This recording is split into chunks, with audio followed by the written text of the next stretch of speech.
안녕하세요. 오늘은 정의와 공정성에 대한 우리의 가장 기본적인 생각, 그 본능에 정면으로 도전하는 아주 강력한 성경 이야기 속으로 함께 들어가 보려고 합니다.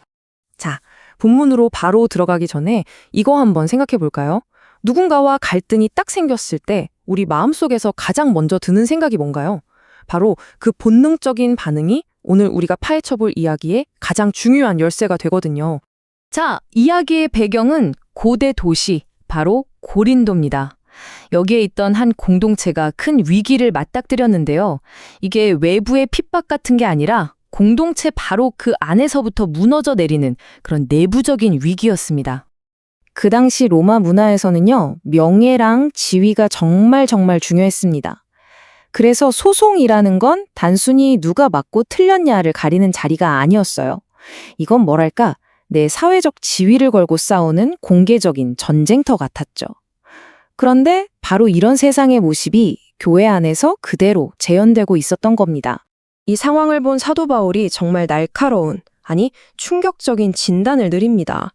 그가 보기엔 교인들끼리 서로를 세상 법정에 세우기로 마음먹은 바로 그 순간, 이미 영적으로는 완전히 패배한 거라는 거예요. 아니, 그럼 소송하는 것 자체가 이미 졌다는 건데? 그럼 어쩌라는 걸까요? 여기서 바울이 제시하는 해법은요, 당시 사람들로서는 정말 상상도 못할 만큼 파격적이고 또 급진적인 것이었습니다. 이게 바로 이 이야기의 핵심, 정말 놀라운 역설이죠. 바울은 같은 믿음의 형제를 상대로 소송에서 이기는 것보다는 차라리 억울한 일을 당하고 심지어 속아주는 편이 더 낫다고 말하고 있는 겁니다.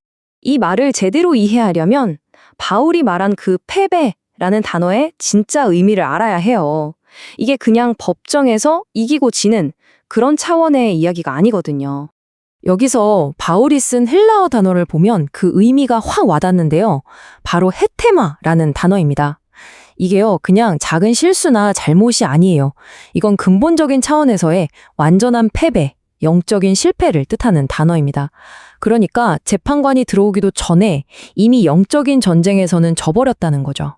결국 이건 완전히 다른 두 개의 세상이 부딪히는 거예요. 어떻게든 내 권리를 주장하고 남들 앞에서 이겨야 직성이 풀리는 세상의 방식이 있고요. 반대로 관계를 더 소중히 여기고 화해를 추구하는 복음의 방식이 있는 거죠. 안타깝게도 고린도 교회는 이 두 가치 사이에서 완전히 길을 잃어버렸던 겁니다. 아니 그런데 왜 차라리 당해주는 게 낫다고까지 했을까요? 여기에는 정말 깊은 신학적인 이유 3가지가 숨어 있습니다. 첫째는 더 큰 목적을 위해 기꺼이 억울함을 감수하신 예수님의 십자가 정신이고요. 둘째는 소송으로 깨져버리는 하나된 몸으로서의 교회 공동체 때문입니다. 그리고 마지막으로 교회가 안에서 싸우는 모습을 보면서 세상 사람들이 복음에 대해 뭐라고 생각하겠냐는 거죠. 바울은 고린도 교인들이 이 자기 희생의 길을 선택하길 바랐을 겁니다. 그런데 편지를 읽다 보면 드러나는 현실은 훨씬 더 심각했습니다. 바로 여기서 이야기가 확 뒤집어집니다. 알고 보니 고린도 교인들은 억울함을 참고 있는 고결한 피해자가 아니었어요. 오히려 적극적으로 불의를 저지르는 가해자가 되어가고 있었던 겁니다. 바울이 이 한마디로 상황을 완전히 뒤집어 버리는 거죠.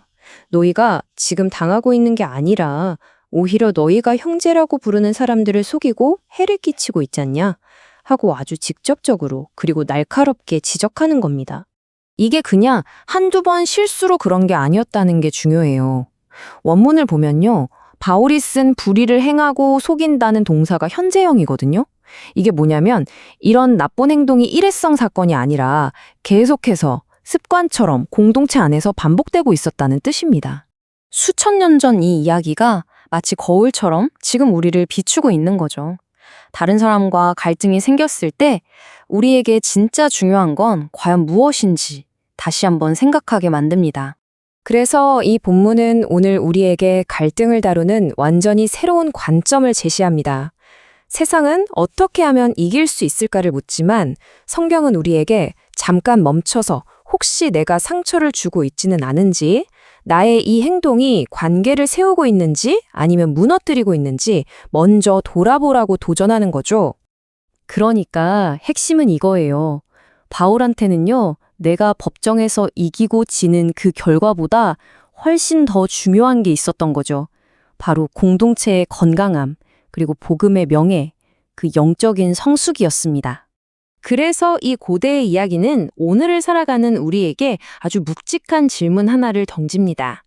다음에 또 다른 갈등을 마주했을 때 여러분은 무엇을 최우선으로 삼으시겠습니까? 내가 옳다는 걸 증명하는 것인가요? 아니면 그 관계 자체를 지켜내는 것인가요? 이 질문에 어떻게 답하느냐가 바로 지는 것이 이기는 것이라는 이 놀라운 역설을 삶으로 살아내는 첫걸음이 될 겁니다.